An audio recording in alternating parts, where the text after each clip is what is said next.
There's a disease called blastic plasmacytoid dendritic cell neoplasm, or BPDCN, that has sort of been a disease without a home for the last 20 or 30 years. And it has recently been thought to be most related to AML, although it's really probably its own entity.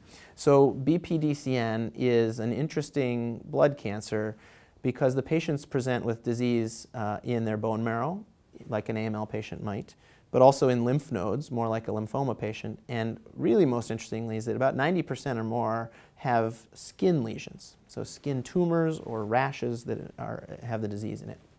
And until 2008, the disease didn't even have the name BPDCN. It was called many different things, very descriptive terms.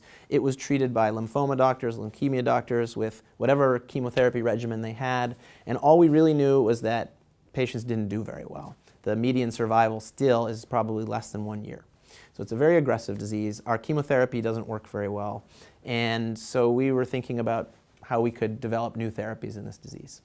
In 2008, it got the name BPDCN, and people started to work on it a bit more. And so we think that at least since 2008, we have some sense of how many patients there are, although it's still not totally clear for some reasons that I would tell you. So it's related to myeloid diseases, and probably 20–25% of the patients actually have a preceding MDS or an MDS-like disease. And so when an MDS patient in the community, maybe an elderly patient, transforms to acute leukemia, one thought is that perhaps they're just being called AML and it's not really dug into anymore. They're the more phenotype of the disease and treated like you would treat an AML patient. So some of those patients actually may be BPDCNs because that can also arise out of MDS.